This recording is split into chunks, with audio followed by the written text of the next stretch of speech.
Air signs, tignan natin ano po ang mensahe para sa iyo ngayong araw. Keep in mind po na ito ay general reading lamang, so hindi po lahat ay makaka-relate, so be open-minded. Sa mga hindi pa po nakasubscribe dito sa ating channel, please subscribe na po kayo and pa-like na din po ng ating video. At sa mga nais pong mag-avail ng ating private readings, ng ating Evil Eye Amulet Necklace at ng ating Tears Bracelet, makikita nyo po yung link sa description box. Tarot Intentions by Aliana Reyes.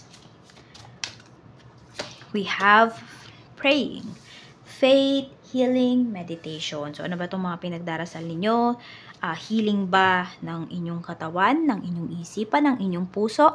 Or yung iba po ba sa inyo? Ayan, meron bang may sakit sa family? So, pwedeng yun po yung pinagdarasal ninyo na sana gumaling na. Pero dapat, mas maganda rin kung mayroon po yung guidance by your doctor. We have opportunity, new job opportunities, change of workplace or business trip. Changes coming just in time. So, pwedeng ito yung mga pinagdarasal ninyo. Kung meron kayo ditong matagal-tagal ng pinagdarasal, air signs, pwedeng ibibigay na po yan sa inyo ni universe. Okay, so may pagbabago daw po dito. Meron dito, pwede po na first time nyo lang pang mag-work, first time nyo lang naaalis ng bansa. So, yan yung pinagdarasal ninyo na sana ay maayos yung mapuntahan po ninyo, yung kalagyan ninyo, kung saan man kayo pupunta. At kung meron dito, may business trip kayo na, alam mo yon na yung mga knowledge ay sana mabaon po ninyo. Tignan natin, or kumita, no? Kumita kayo doon sa pupuntahan po ninyo. Kung saan nyo man dadalhin yung inyong negosyo. Change is coming just in time. I don't know kung meron kayo ditong place na gustong-gusto ninyong makuha.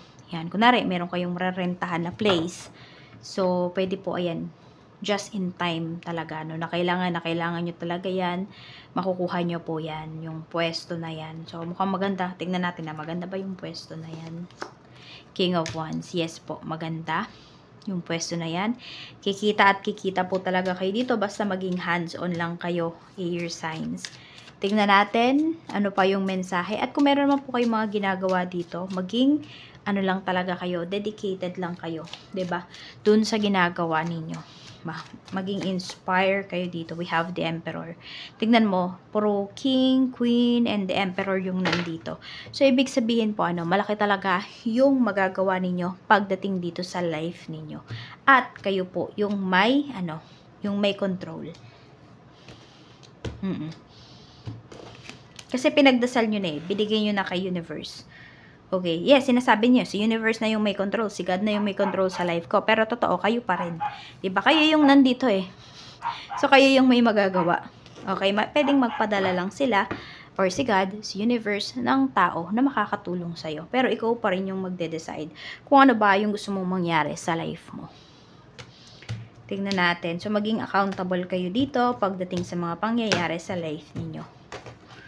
Tingnan natin. I don't know kung meron din kayo ditong meeting.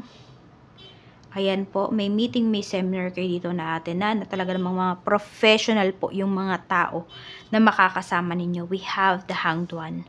Ang dami nyong matututunan sa kanila. Sobra. Ayan po. Knight of Cups. Tsaka di sila madamot magbigay dito ng mga bagay na makakatulong po talaga sa'yo. Yan. Kung ano man tong seminar na to, about saan man ito. We have 6 of Wands. Ayan, no? May success na paparating para sa inyo dito. Sabi ko nga, kayo yung may control ng life ninyo. We have Knight of Pentacles. Parang alam mo yung air signs, wala ka nang hahanapin pa. Nasa harapan mo na kung ano yung bagay na makapagpapaunlad sa'yo. Nasa sayo na lang yan kung paano mo ba papaunlarin. Paano mo ba pahahalagahan yung bagay na yan. We have 7 of Wands. Ayan o, maging ano ka lang daw dito. Maging dedicated ka talaga. At, alam mo yun, kung ano man tong pinopursue mo, is isa puso mo talaga siya. Meron tayo ditong 2 of Swords. At kung kayo daw ay magdadasal, kayo ay magme-meditate, kayo ay ma-manifest, 'Di ba? Kung may duda kayo, wag nyo nang ituloy. Oo, ganun lang daw yun kasimple. Wag nyo nang pahirapan yung sarili ninyo. Kung kayo mismo yung nambablock nung mga gagawin po ninyo o yung mga dapat pinaniniwalaan ninyo. So, parang ganito. For example, magpapa-private reading kayo. Hindi naman pala kayo naniniwala sa akin, 'di ba? Bakit pa kayo magpapa-private reading?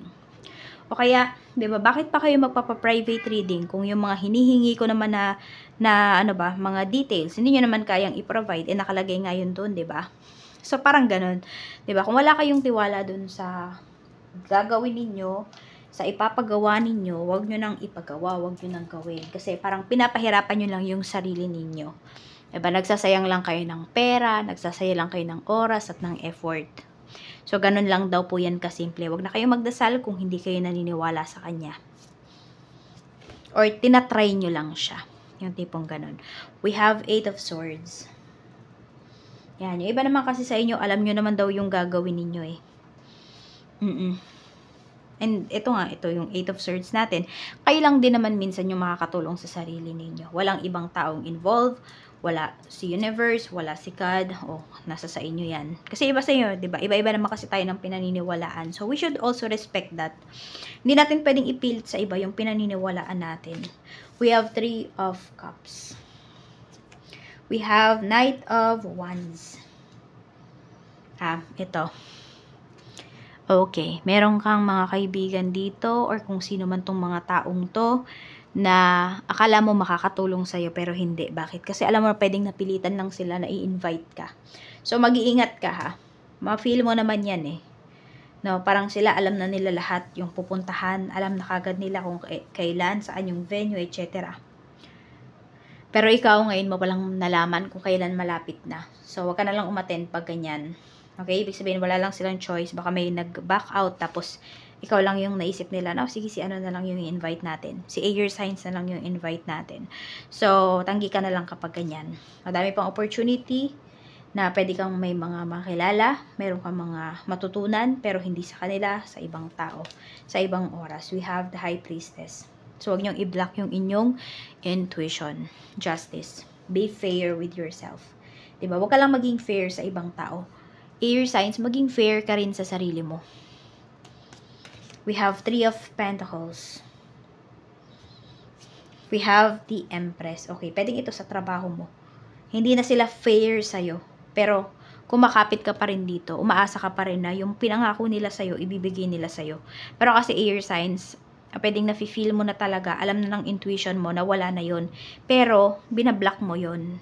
Parang sinasabi mo, hindi, nag-overthink lang ako, ibibigay pa rin nila yun sa akin. Pero kung nakikita mo, wala na talagang pag-usad, at wala naman talagang, kahit isa man na natupad dyan sa pinangako sa'yo, ay nako, it's time to let go na, wag mong sayangin yung oras mo dyan. Madami pang opportunities na naghihintay sa'yo, sabi nga dito, new job opportunities, change of workplace or business trip, change is coming just in time. We have Ace of Pentacles. Ayan, mukhang may offer na sa'yo dito. But let's see. Temperance. Bibigay ito sa'yo sa time talaga na kailangan mo at sa tamang oras. Huwag ka lang mainip.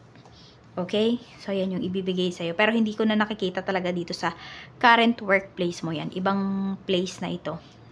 Na o-offeran ka. Baka meron ka ditong in-applyan. So, ayan po. Dito ka na may marireceive na magandang opportunity. 10 of Wands. And less stress. Strength. Parang alam mo yung hindi mo kailangan laging patunayan yung sarili mo, yung kakayahan mo. Yung kakayahan mo, pwede mo yung syempre, papatunayan mo yan dito. Pero yung sarili mo, ayan, yung, tapos parang hindi mo kailangan lagi dito, may piniplease ka. Tapos less stress, ayan po. Provided lahat ng company, ng trabaho mo, kung ano man yung mga kailangan nyo dito. Sa office, yan, syempre, or sa trabaho. You know, hindi na yung, di ba, kunwari, may equipments kayo na kailangan, or meron kayong kailangan na gear, yung kayo pa yung bibili, hindi. Sagot na po yan ng inyong company, tipong ganun. Maliit lang na bagay yun, pero malaki na yun para sa inyo.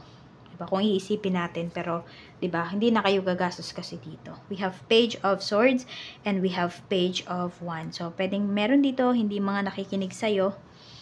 So, hayaan mo lang, Basta ikaw ay pakinggan mo yung sarili mo, pakinggan mo yung intuition mo, para hindi ka naliligaw ng landas dito, air signs. Okay, so ayan po, parating na yung mga opportunities na pinagdarasal ninyo, i-claim, i-grab nyo na po yan pag once dumating na. Yan lamang po, maraming salamat, mag-iingat po kayo always, and more blessings to come.